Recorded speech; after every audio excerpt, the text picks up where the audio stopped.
Good morning everyone. So in the previous class we have discussed the questions related to the chapter human reproduction. So today we are going to solve few more questions from the same chapter, that is human reproduction. Okay. So now coming to the 22nd question. So the 22nd question is that the Leydig cells as found in the human body are the secretory source of. So the question says that what are Leydig cells and what they are going to secrete, right? So we had already studied regarding the male reproductive system in case of the humans, right? So the primary sex organ in case of the human male reproductive system is the testes. So these testes are located outside the abdominal cavity in a pouch-like structure called as a scrotum, right? So this testes is having 200 to 250 compartments which are called as the testicular lobules, and inside the testicular lobule, so there are 2 to 3 highly coiled seminiferous tubules, right? So in between these seminiferous tubules, means inside the lobules, so there are 3 seminiferous tubules. In between the seminiferous tubules, so there is a space.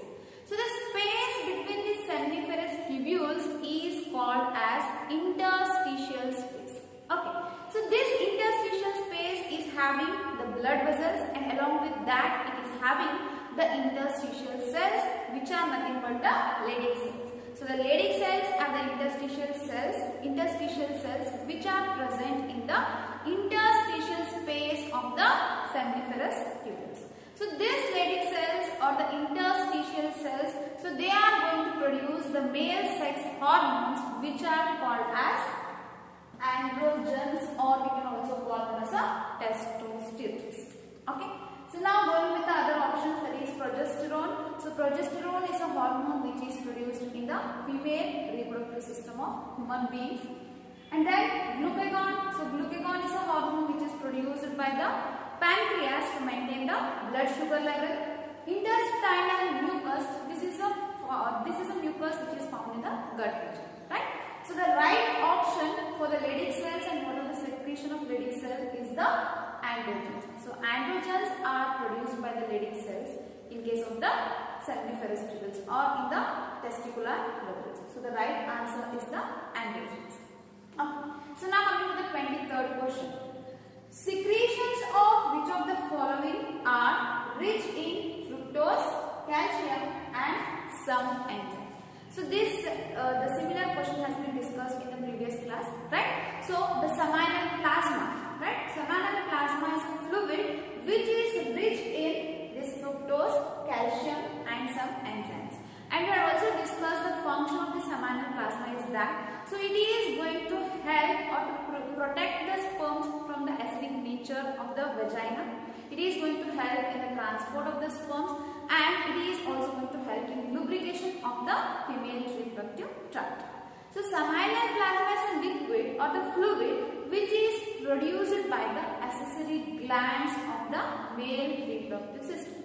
So there are 3 accessory glands, that is a pair of seminal vesicle, a prostate gland and a pair of bulbourethral gland. So the fluid which is secreted from these 3 accessory glands is nothing but the seminal plasma, and it consists of the calcium, fructose and certain enzymes. So the right answer for this, that is the secretion of which of the following is rich in fructose, calcium and some enzymes, is the male accessory glands.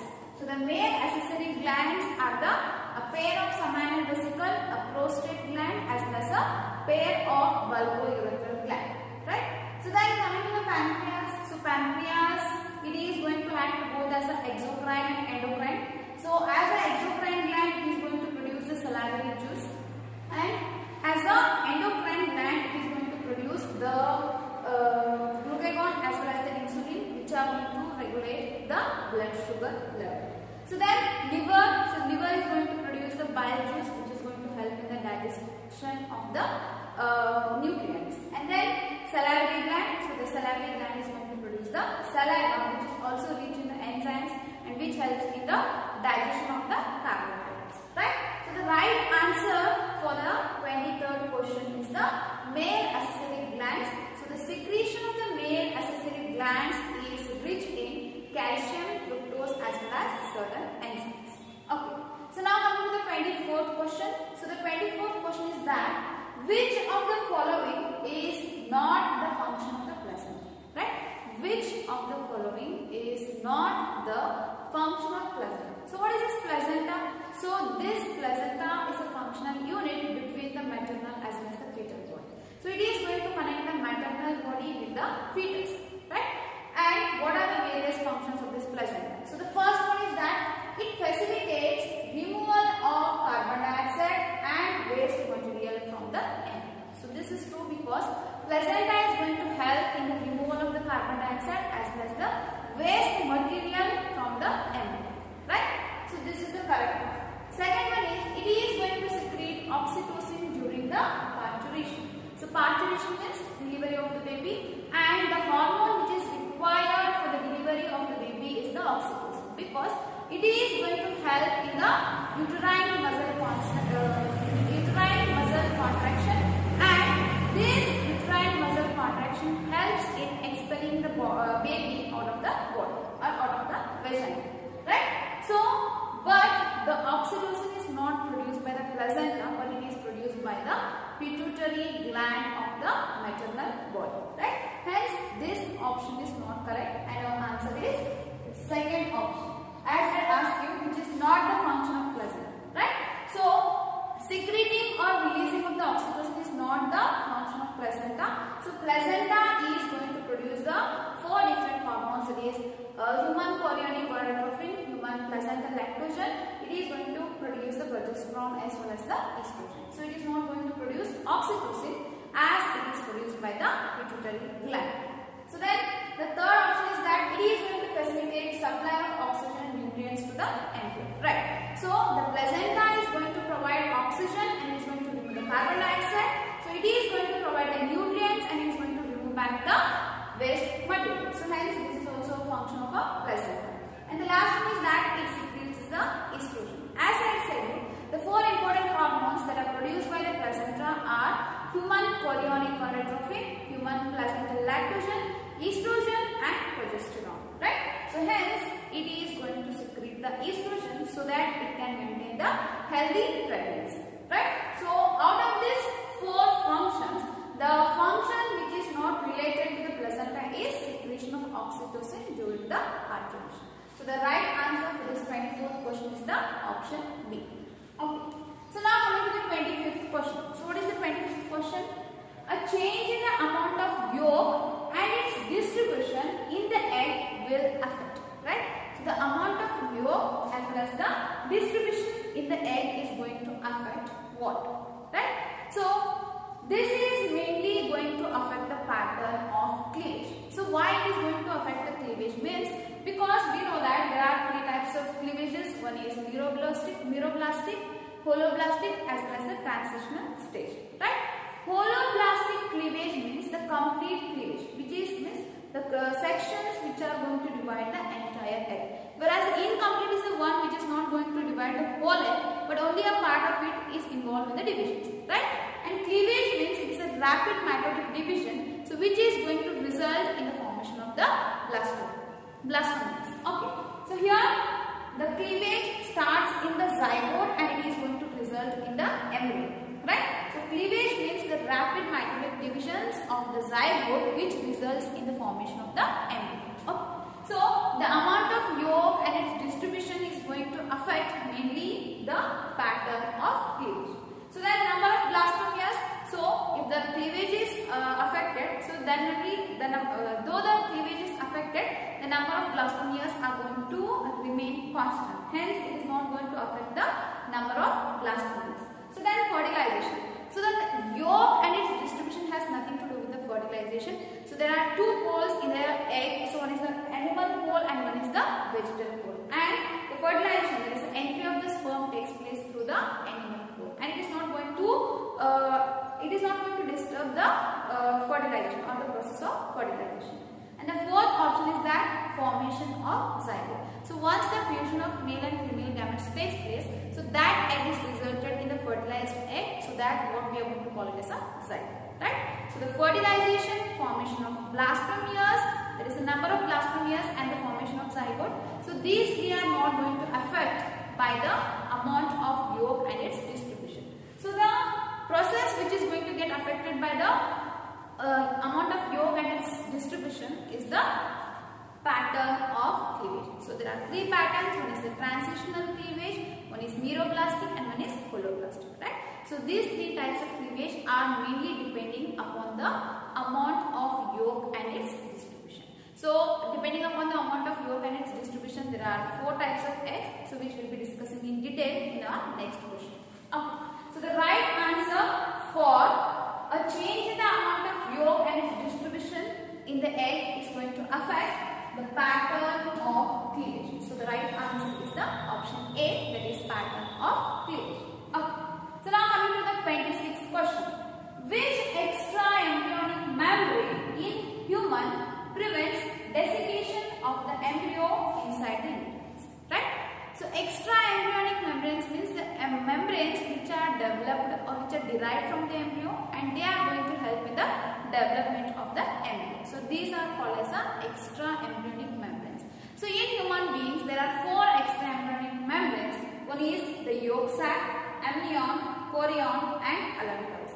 So these four are the extra embryonic membranes. So the question is that which out of this extra embryonic membrane is going to prevent the desiccation of the embryo inside the uterus? So what do you mean by desiccation? So the removal of the moisture. So the removal of moisture is called as desiccation. So which of the membrane is going to avoid this desiccation of the embryo from the uterus? Right?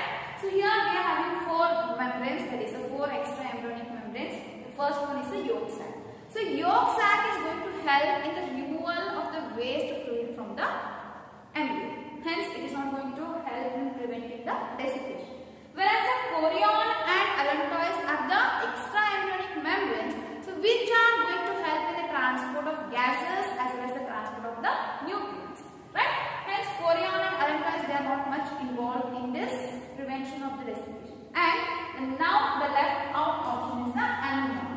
So amnion is having a cavity which is called as amniotic cavity, and it is filled with the fluid which is called as amniotic fluid. So amniotic fluid is a fluid in which the embryo is suspended, and it is going to act as a shock absorber as well as it is going to prevent the desiccation of the embryo inside the uterus. So the right answer for the 26th question is the amnion. So amnion is the extra embryonic membrane which prevents the desiccation of the embryo inside the uterus. Okay. So now coming to the 27th question. So the immunoglobulin which is abundant in colostrum is, right? So what are these immunoglobulins? Immunoglobulins are the antibodies. So there are usually 5 types of immunoglobulins are there. So that is D, A, E, G and M, whereas Ig represents the immunoglobulin. So the type of immunoglobulin which is rich in the colostrum. So what is this colostrum?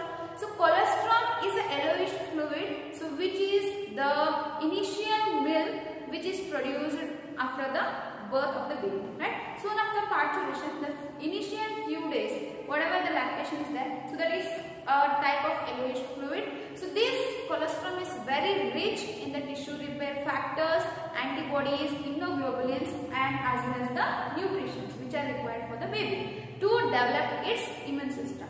So now out of this 5, actually there are 5 different types of immunoglobulins. So here we are having 4 options, that is immunoglobulin D, immunoglobulin A, immunoglobulin E and immunoglobulin G. So out of these 4 immunoglobulins, which is the immunoglobulin that is rich in the colostrum, right? So here IgD, so immunoglobulin D, so where we are going to find this immunoglobulin D is, they are usually found on the surface of the B neutrophils. Okay, so then IgA, so this is a immunoglobulin which is abundant or which is present in more amount in case of the colostrum. So the right option is the IgA. So IgA is an immunoglobulin which is found in the vast amount in case of the colostrum. Whereas IgE, so IgE means if the amount of Ig is more, so usually it is produced as a reaction to the allergy. Okay, so if there is any kind of allergy, so then your body is going to produce large number of immunoglobulin E. Or if your body is having high amount of IgE, it means that you are suspected to a allergic reactions. So then IgG. So most of our body fluids are going to have this IgG, and suppose if the amount is higher, then we can say that our body is affected by the chorionic infections of the chronic disorders, right? So the immunoglobulin which is abundant in the colostrum is the IgA. Okay, so the right option for this is the IgA. Okay, so now coming to the next question, that is 28th one. Which of the following has 23 chromosomes? Right? So we all know that human being is a diploid organism. Diploid organism means it is having a pair of chromosomes. So there are 23 pair of chromosomes, that is 46 chromosomes are present in the human being. So now, if the person is having 23 chromosomes, he is called as a haploid. So suppose if he is having 46 chromosomes, and then it is called as a diploid. So now here they are asking us which of the following is haploid cell, or which is having the 23 number of chromosomes. So coming to the first one, that is spermatogonia. So spermatogonia is a male germ cell which is diploid. Diploid means which consists of 46 chromosomes. So this is not our answer. So then zygote. So we know that the zygote is a fusion of male and female gametes, and as the male gamete consists of 23 chromosomes and female gamete also consists of 23 chromosomes, and by adding these two, the zygote is formed. That is, zygote consists of 46 chromosomes, and it is also a diploid cell. So then secondary oocyte, right? Secondary oocyte consists of 23 chromosomes. So how this secondary oocyte consists of 23 chromosomes means the primary oocyte is undergoing the first meiotic division to form the secondary oocyte. We all know that meiosis consists of two divisions, that is meiotic 1 and meiotic 2. So meiosis 1 is called as a reductional division because it is going to result in half the number of chromosomes in its daughter cells. So after the completion of first meiotic division, there is a formation of this secondary oocyte, and hence the secondary oocytes or these cells are going to contain haploid number of chromosomes, that is 23 chromosomes. And the last one is our oogonia. So oogonia are the female germ cells, and hence these are also diploid in nature. Okay, so they are also going to consist 46 number of chromosomes, and oogonia is a diploid cell.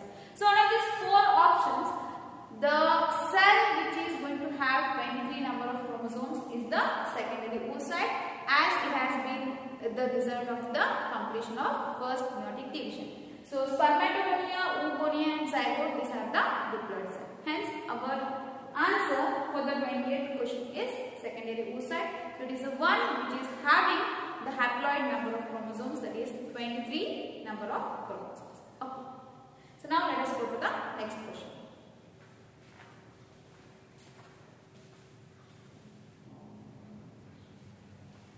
Okay. So now coming to the 29th question, that is, for the formation of 100 ovum, how many primary oocytes are required? Means there is the production of 100 ovum. For the production of 100 ovum, right? So how many number of primary oocytes are required, right? So we know that the primary oocyte will undergo the first meiotic division, and it is going to produce two daughter cells. So out of these two daughter cells, one is the polar body and one is functional. So this functional secondary oocyte is undergoing the second meiotic division to produce again two daughter cells, out of which again there is a formation of the secondary polar body and there is one functional ovum. It means one primary oocyte is capable of producing one ovum. It means that for the production of 100 ovums, we require 100 primary oocytes. Okay. So the number of oocytes, primary oocytes which are required for the formation of 100 ovum is 100, right? Means one primary oocyte is capable of producing one functional ovum. Hence the number is 100, and the right option for this question is option C. Then the next one, that is the 30th question, is that in human beings the eggs are. So as I said you that there are 4 types of eggs based upon the amount of yolk it consists, right? So the first one is the earlessical. Earlessical means if the eggs are not having the yolk, or if the yolk is absent, so then that type of eggs are called as earlessical. Example is the human being. Okay. So then microlecital means the eggs which are having a very little quantity of yolk. So those are called as a microlecital eggs. So example for this microlecital eggs is the Amphioxus. So then the mesolecital. Mesolecital means if the egg consists of the moderate amount of yolk, so then that type of eggs are called as the mesolecital, and the example is the frog.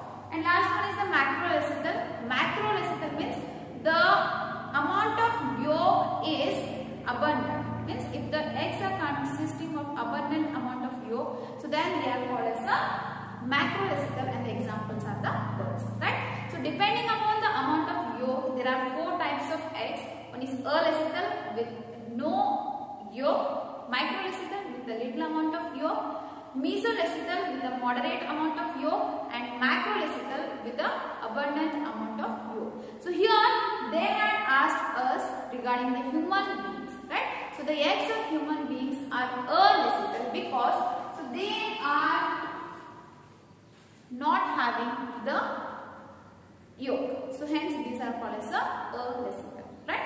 The answer for the 30th question is that in human beings the eggs are alecital. There is no yolk present or there is absence of yolk. Okay. So now coming to the 31st question, that is fertilizing is a chemical substance produced from, right? So the chemical fertilizing, it is produced from, whether it is produced from the polar bodies, whether it is produced by the middle piece of the sperm, mature eggs or the acrosome. Okay. So here middle piece of the sperm, it is going to produce the mitochondria. So hence this is not the option. So polar bodies are the one which are the result of the primary, that is the first as well as the second meiotic division, and they are going to degenerate, right? Hence they are not having any prominent role in the production or secretion of anything. So now we are left out with 2 options. One is the mature eggs and one is the acrosome. Fertilizer is a chemical which is produced on the surface of the mature eggs, and it is going to act with the anti-fertilizing which is produced on the surface of the sperms, right?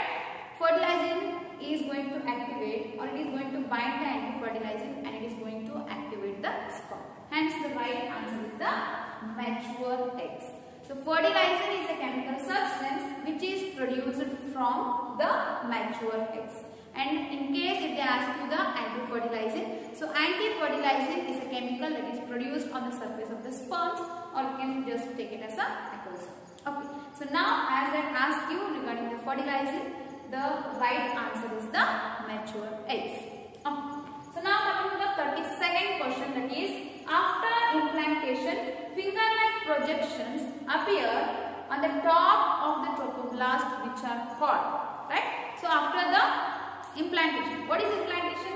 The attachment of the blastocyst to the uterus is called as implantation, or to the means attachment of the blastocyst to the endometrial wall is called as implantation. And we know that so blastocyst consists of 2 layers of cell. The outer layer is called as trophoblast and the inner layer is called as the inner cell mass. So inner cell mass is going to help, it is going to develop in the embryo, whereas the trophoblast, it is going to help in the attachment as well as it is going to help in providing the nourishment to the developing embryo. So now what happens after the implantation, the trophoblasts, so they are going to show a finger-like appearance on the top, and these finger-like appearance are called as chorionic villi, right? So these are called as the chorionic villi. So this chorionic villi is surrounded by the maternal tissue and the maternal blood, uterine tissue as well as the maternal blood, and together it is going to form a functional unit that is called as the placenta, right? Again in turn, placenta is attached to the umbilical cord which helps in attachment to the maternal body, right? And this amnion is a extra embryonic membrane that is surrounded the embryo, right?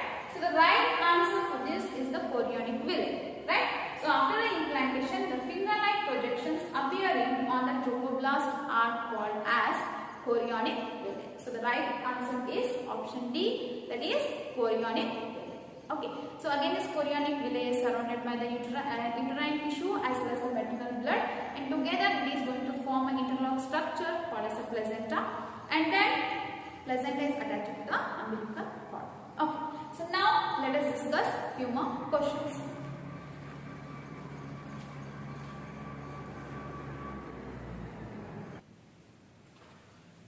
Okay. So now coming to the 33rd question. It is after ovulation, Graafian follicle regresses into. Means what happens if the Graafian follicle is going to lead to the ovulation. Means after ovulation, what is the result of the Graafian follicle? Right? So Graafian follicle is called as a mature ovarian follicle. So this is going to result in the ovulation. So after the ovulation, the secondary oocyte is released out from the Graafian follicle and now it is called as a corpus luteum. Right? So the right answer for the 33rd question is corpus luteum. So then what is this corpus atrium? So corpus atrium means it is the breakdown of the ovarian follicle. So the breakdown of the ovarian follicle is nothing but corpus atrium. And then corpus callosum. So corpus callosum is a part of the brain and it is nowhere related to the ovulation. And then corpus albicans means if the fertilization has not occurred, so if there is no implantation, then there is a degeneration of this corpus luteum, which is nothing but the corpus albicans. So the right answer for this question is the corpus luteum. Means after the ovulation, the Graafian follicle regresses into the corpus luteum. Right? Suppose if there is no implantation or if there is no fertilization, so then it is going to result into the corpus albicans. Right? If there is a breakdown of the ovarian follicles, then it is called as corpus atrium and corpus callosum is a part of the brain. Okay. So now coming to the next question, that is in amniocentesis, the blood or the fluid is taken from. So what is this amniocentesis? So amniocentesis is a procedure so which is going to result, means if there is any kind of chromosomal abnormalities or if there is any fetal infections or if you want to determine the sex of the baby, so then this amniocentesis is carried. Okay, so it is a procedure to determine the chromosomal abnormalities, fetal infections as well as the sex determination of the fetus. Right? So for this procedure, we are going to take the fluid whether from the mother's blood, fetal blood, body fluid of the mother or from the fluid surrounding the fetus. So the right answer is the fluid surrounding the fetus. So the fluid in which the embryo is suspended is called as the amniotic fluid. So this amniotic fluid consists of the fetal tissue. So this fluid means a small amount of the fluid is taken as a sample and it is diagnosed. And that procedure is called as the amniocentesis. So the right option for this question is the fluid surrounding the fetus. Okay. So now coming to the last question from this chapter, that is the question. Blastospore is the pore of. So what is this blastospore? Means the open end of the archenteron is called as blastospore. Hence the answer is archenteron. So what is this archenteron? It is generally called as a primary gut. So it is found in the gastrulation. Right? So later on it is going to get developed into the intestine or the digestive system, or we can call it as the alimentary canal. So the end, large open end of the archenteron is called as the blastospore. So if we go to the other options, coelom is a body cavity, then blastocyst is a cavity which is present inside the blastocyst, and alimentary canal is the digestive system. So blastospore is the pore of the archenteron, or is the end of the archenteron is called as a blastospore. Right? So with this we are going to complete this second chapter, that is human reproduction. So in the next class we will be